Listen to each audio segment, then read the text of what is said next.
एक ओंकार सतनाम करता पुरख निर्भव निर्वैर अकाल मूरत अजूनी सैभं गुर प्रसाद।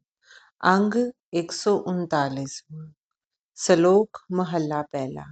महला पहला मीन्स गुरु नानक देव जी की रचना है। सोयने के पर्वत गुफा करी कै पानी पयार, कै विच धरती कै आकाशी उड़द रहा सिर भार। मैं बेशक स्वर्ण पर्वत पर गुफा बना लूं,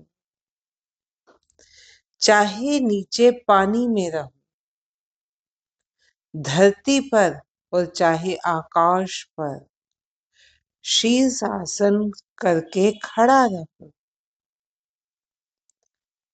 पुर कर काया कपड़ पहरा धोवा सादा कार, शरीर को पूर्ण रूप से कपड़ों से ढक लूं और चाहे शरीर को सदैव धोता मांजता ही रहूं। बग्गा रत्ता पियला काला बेदा करी पुकार, होए कुचील रहा मल थारी दुर्मत मत विकार।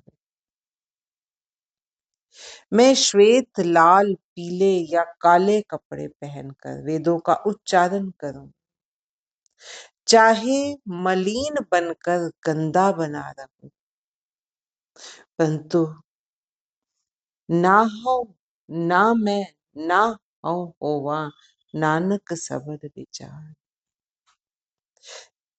परंतु हे प्रभु, यह सारे कर्म दुर्मति के विकार हैं।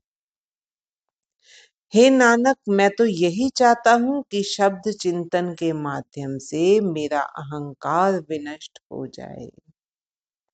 क्या कह रहे हैं गुरु महाराज?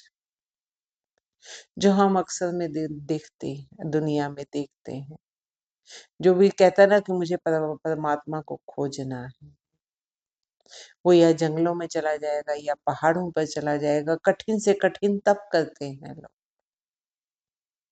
गुरु महाराज क्या कह रहे हैं, दोबारा से समझते हैं। मैं बेशक स्वर्ण पर्वत पर गुफा बना या पानी में रहूं, आकाश में रहूं या पाताल धरती पर रहूं, शीर्ष आसन में खड़ा रहूं, एक टांग पर हाथ ऊपर करके खड़ा रहूं शीर्ष आसन, शरीर को कपड़ों से पूरी तरह से ढक लूं या शरीर को सदैव धोता मांजता रहूं, बार बार स्नान करता रहूं कि कोई मैल ना लगे। किसी ने छू लिया, कई ऐसे भी देखोगे आप, किसी ने छू लिया तो नहाएंगे, बाथरूम जाएंगे तो नहाएंगे, हर काम हर कर्म करने के बाद नहाएंगे कि शरीर पवित्र रहना चाहिए।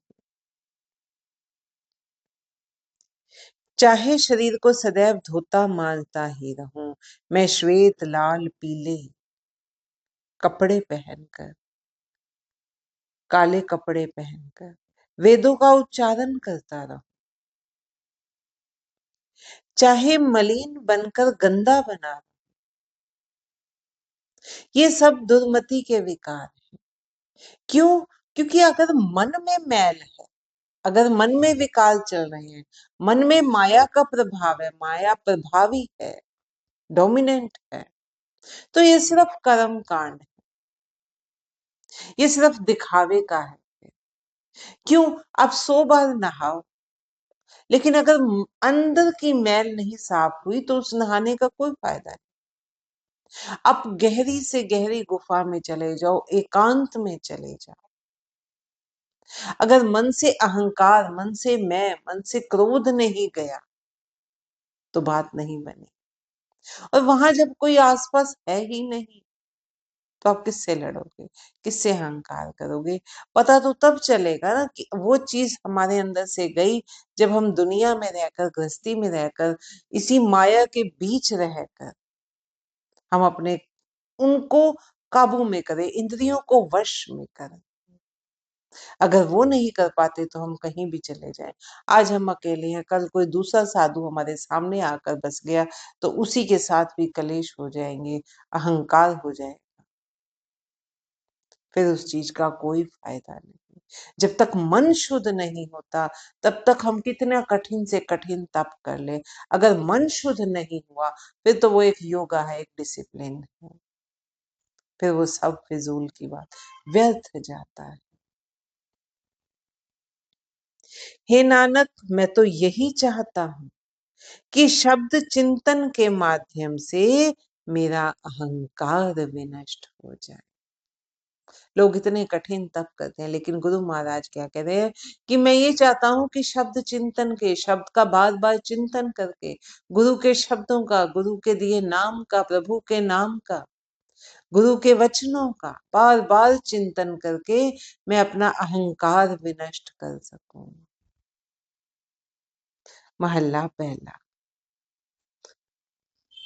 वस्त्र पखाल पखाले काया, आपे संजम होवे, अंतर मैल लगी नहीं जाने, बाहरों मल मलत होवे।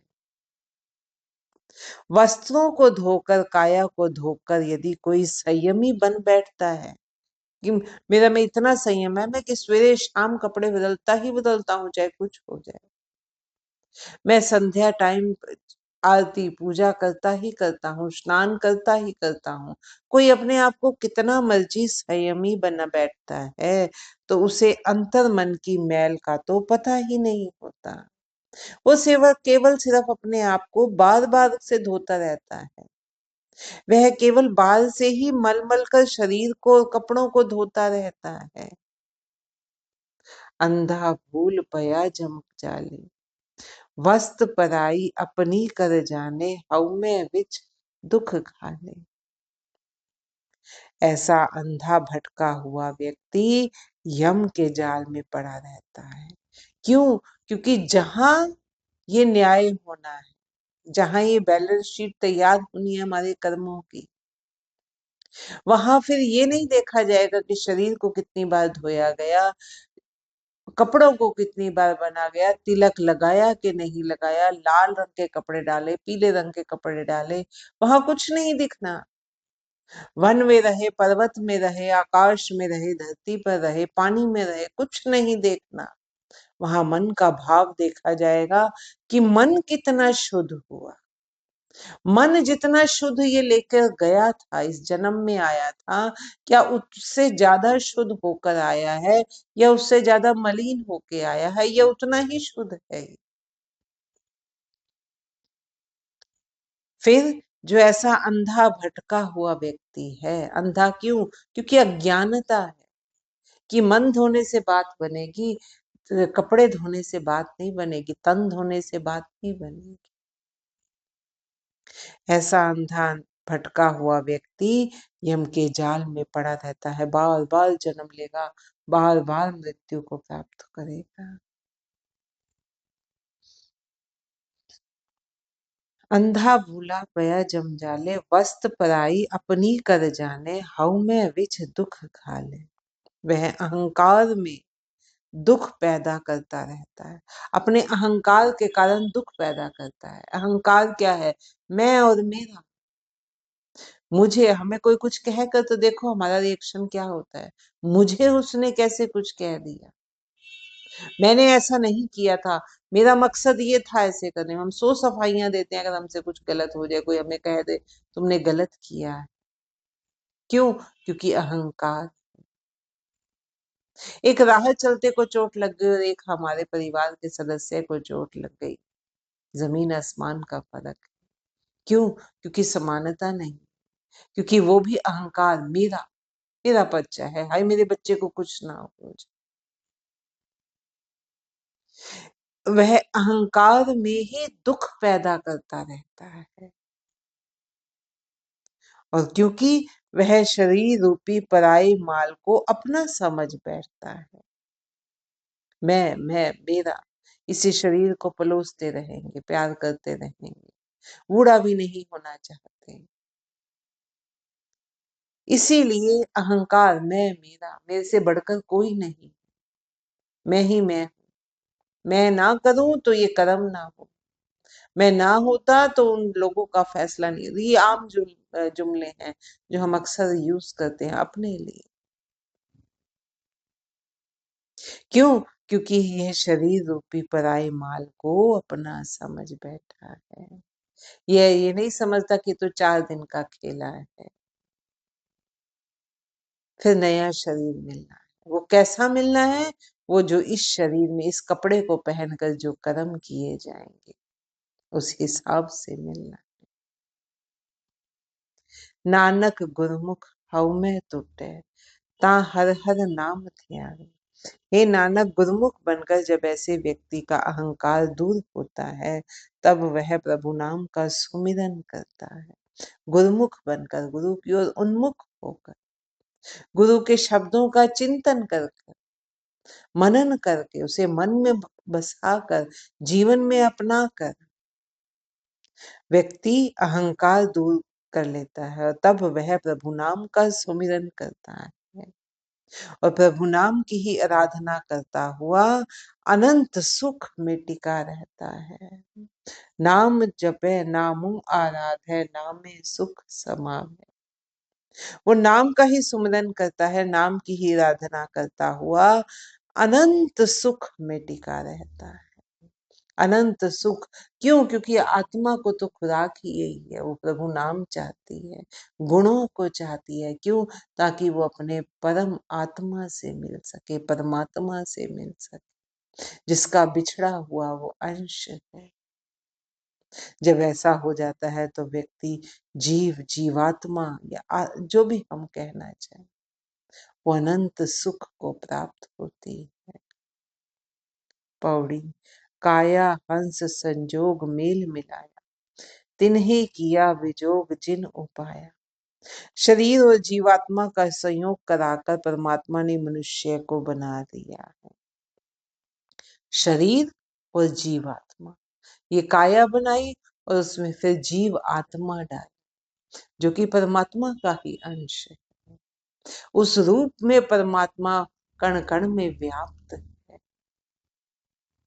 शरीर और जीवात्मा का संयोग कराकर परमात्मा ने मनुष्य को बना दिया है। जिस प्रभु ने शरीर और जीव को पैदा किया है उसी ने ही इनके वियोग की व्यवस्था भी की है। मूर्ख भोगे भोग दुख सबाया। मूर्ख व्यक्ति भोगों को भोगता है। ये माया भी उसी की बनाई हुई है संसार में, जो कि ठगने वाला है, जो हमें लुभाता है, अपनी ओर अट्रैक्ट करता है और जो उसकी ओर अट्रैक्ट हो जाता है फिर उसके लोभ में आ जाता है, फिर वो फंस जाता है। वो भोगों को भोगता हुआ फिर दुख पाता रहता है, दुखी बना रहता है। सुख हो उठे रोग पाप कमाया। शारीरिक सुखों में ही उसके पाप कर्मों के कारण अनेकों रोग उठ खड़े होते हैं। हरखो सोग विजोग उपाय खपाया। सुख से शोक, शोक मीन्स चिंता, और वियोग उत्पन्न करके परमात्मा जीव को मुश्किलों में डाले रहता है। सुख से शोक, यह चिंता कैसे? संसारिक जितने भी सुख हैं वो अपने साथ चिंता, शोक, दुख लेकर आते हैं। वो सुख क्षणिक है। आप कोई भी एग्जाम्पल ले, आपने नई कार ली, एक एग्जाम्पल लेते हैं, एक क्षणिक सुख हुआ, जो मैंने चाहा था वो मैंने कर लिया, वो कार मेरे पास आ गई। एक दिन आप उसको पलोसोगे, उसके ऊपर निशान भी नहीं लगाओगे, कुछ नहीं करोगे, फिर क्या होगा? फिर अब टेंशन है, इसको कहाँ खड़ी करें कि ये चोरी ना हो, हाय इसको कोई चोरी ना कर दे, हाय इसके ऊपर कोई खरोंच ना डाल दे, हाय इसकी कहीं टक्कर ना हो जाए। चिंता, दुख आ गया ना, शोक आ गया।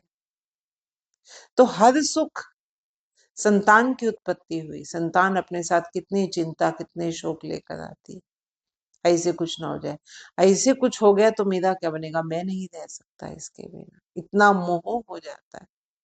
हर क्षण उसको उसकी उसकी चिंता रहती है। कोई भी एग्जाम्पल ले लो, धन की, संपत्ति की, कुछ भी। तो सुख अपने साथ, सुख से शोक उत्पन्न होता है, चिंता उत्पन्न होती है, वियोग उत्पन्न होता है। क्यों? क्योंकि हर चीज नाशवान है। क्यों डर लगता है? हमें काल ली क्यों डर लगता है? क्योंकि वियोग निश्चित है। पुत्र आया, पुत्री आई, संतान हुई, वियोग निश्चित है। ये नहीं पता अब किसका वियोग पहले हो जाए, संतान चले जाए या माँ बाप चले जाए, वियोग निश्चित है। तो सुख से शोक, चिंता एवं वियोग उत्पन्न करके परमात्मा जीव को मुश्किलों में डाले रहता है।